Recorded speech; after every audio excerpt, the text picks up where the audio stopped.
All right, it's about 10 o'clock. We've been out all day doing maintenance. Did maintenance on 6 systems. Put out 30 bags of corn.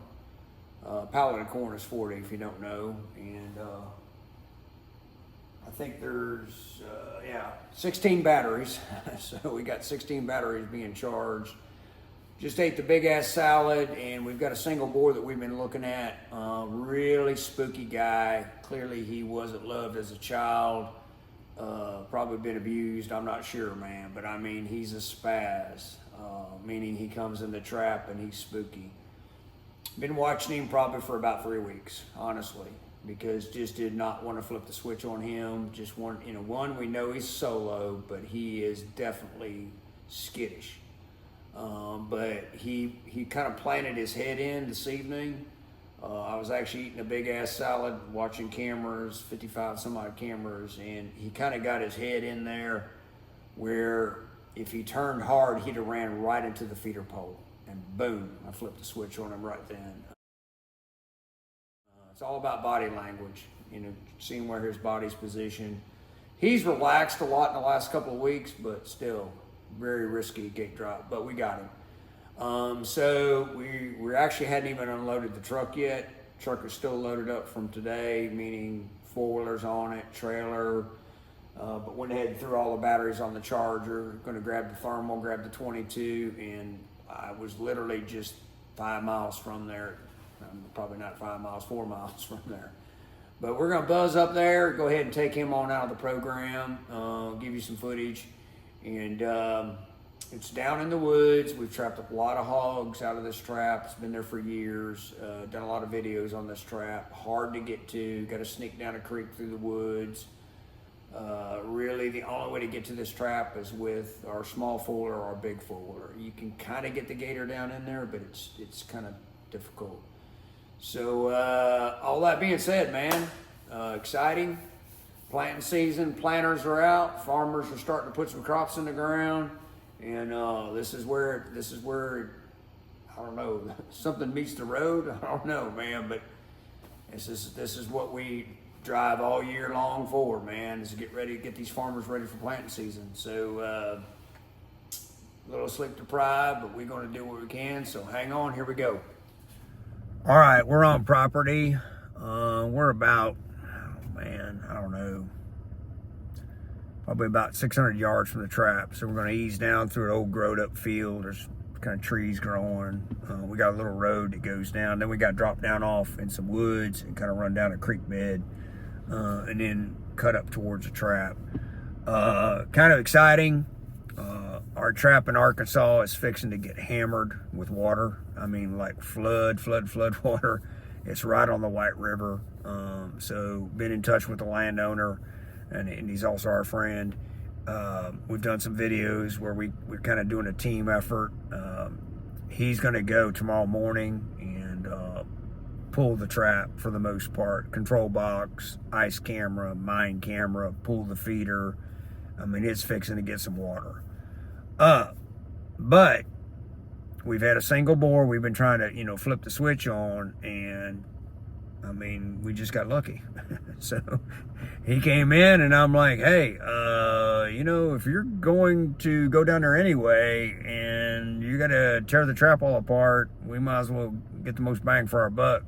So we flipped the switch on the single. So I'm fixing to head down here and take care of one, and he's in Arkansas fixing to go take care of another.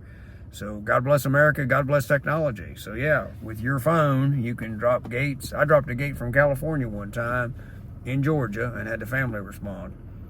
So I'm gonna shut my pie hole up. We're gonna ease down here and run the thermal and down and dirty. All right, so hang on. So we're about 50 yards from the trap. Just stumbled up on this shed here.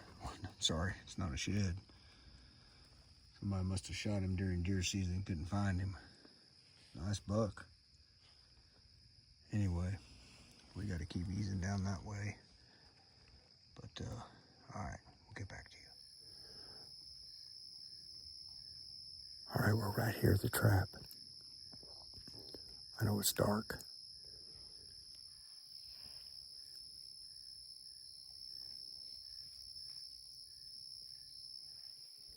I can actually hear him eating corn.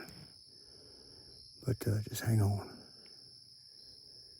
Good part about these semi-permanent traps is you learn these woods. And I know it's dark, but I can see trees. I don't need a light.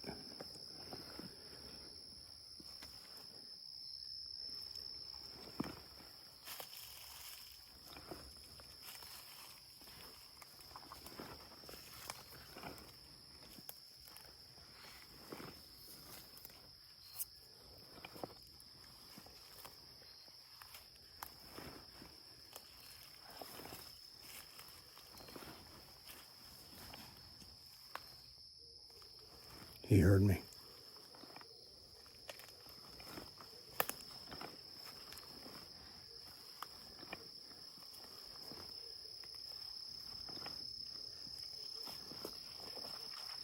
All right, we're right here at the gate. Uh-oh. Yeah, he's on to me now.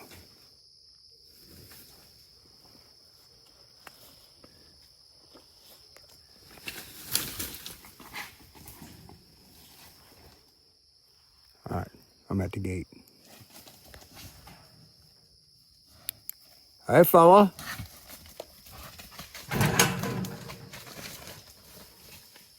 Boy, oh boy.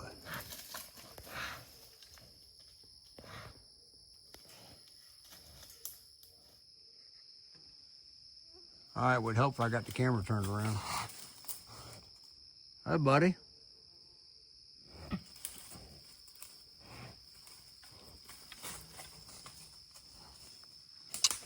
So it is a 12-panel Jager Pro running a 4-legged on-time feeder. Hey, buddy, how you doing? Running a big pole with a mine camera. That is the oldest camera we have in our fleet. It's probably over 100,000 pictures. I'm surprised it still works. That camera is from 2016. It's always been in the outdoors. Always, I mean, it's never taken a break. So anyway, pretty neat. And then we got a old Jager Pro gate here. You can tell it's old. It doesn't have these supports that would come in like down here. It's just been a good gate for us. So things to think about when you're spending your money. You know, how long will it last? Hey, fella, how you doing? So he's got some little remote cutters on him, but a very skittish hog, man. You know, with all this brush, you know, and down off in this hole, and if you look right back this way, you know, you'll see we've got a creek bed, you know, and then right over there we got our ice camera on that tree. And we keep it up high here because this actually floods. But just, you know, even with this thing being so remote, only coming here once a month, man, he was skittish. He'd come by and just stand outside this gate and look at it. But they like trees in a trap. That's why we like it in here. Makes them comfortable. Also gives them, you know, they kind of hide behind the trees in here.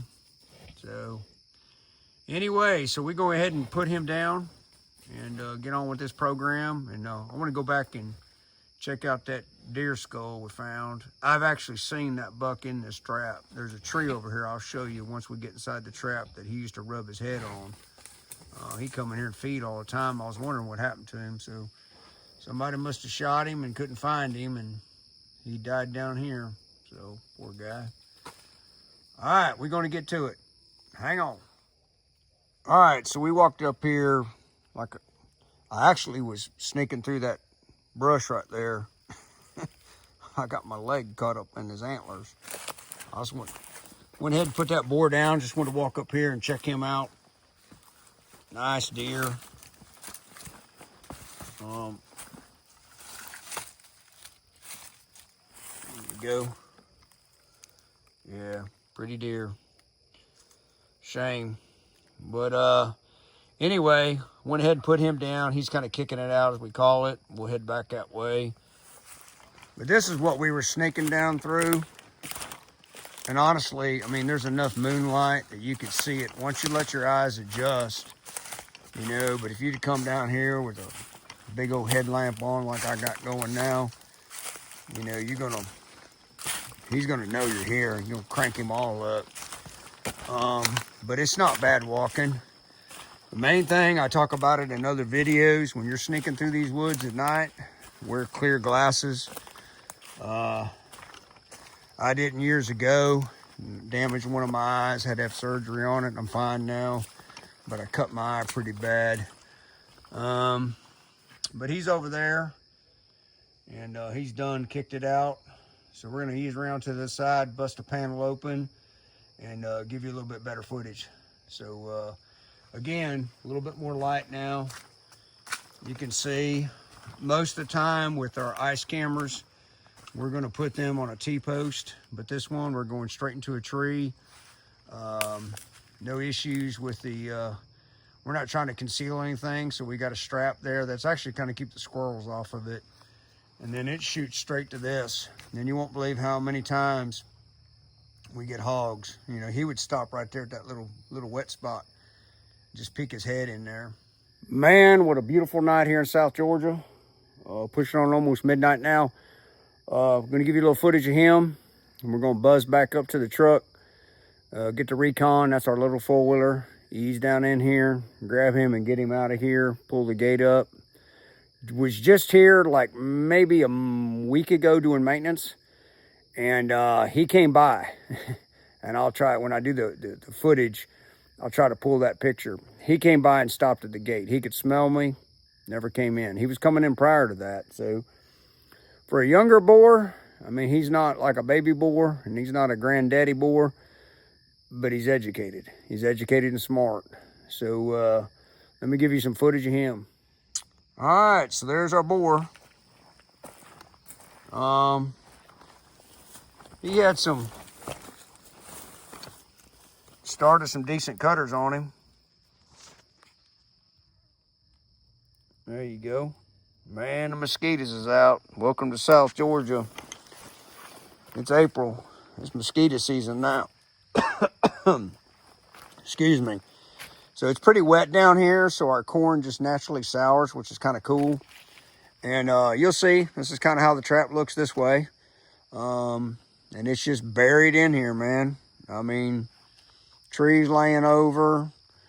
And if you've seen any of our other videos, we put owls up there to try to deter squirrels from eating everything and destroying everything, and it doesn't work.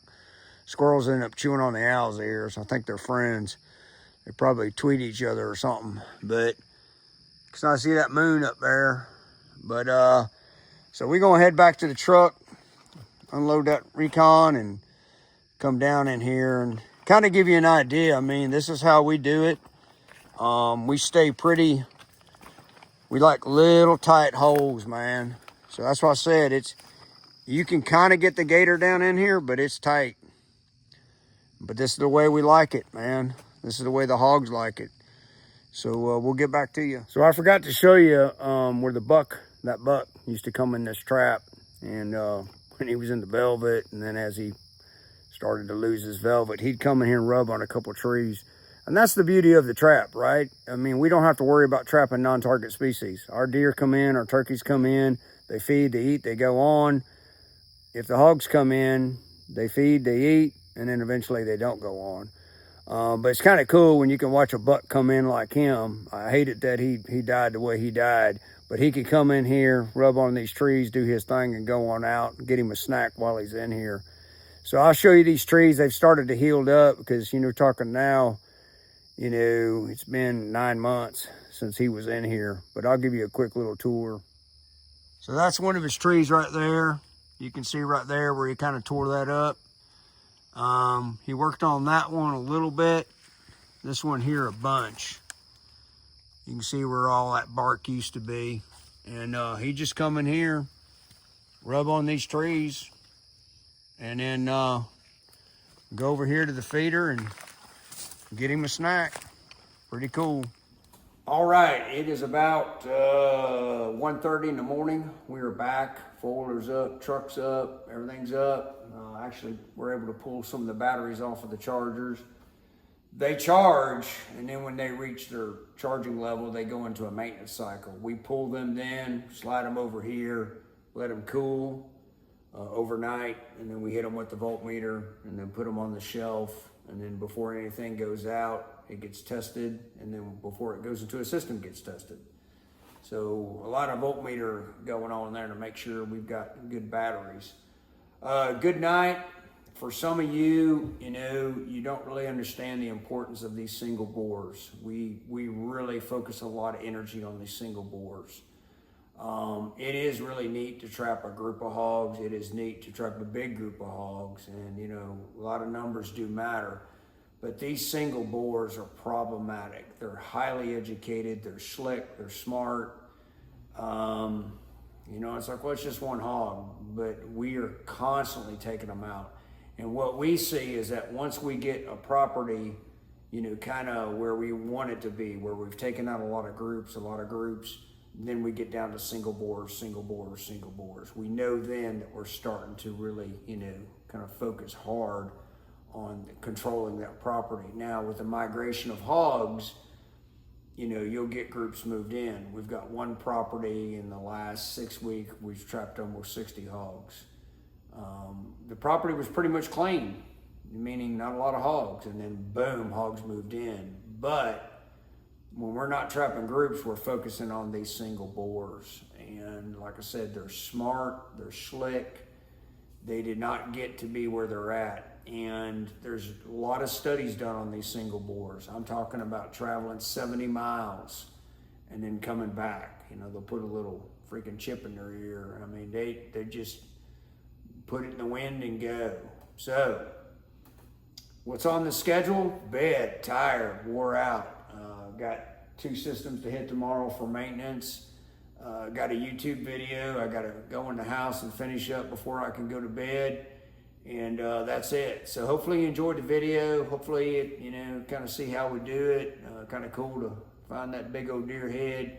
Unfortunately, the meat just went to waste, but it's kind of a treasure considering we saw him in the trap numerous times. And again, just seeing how we do it.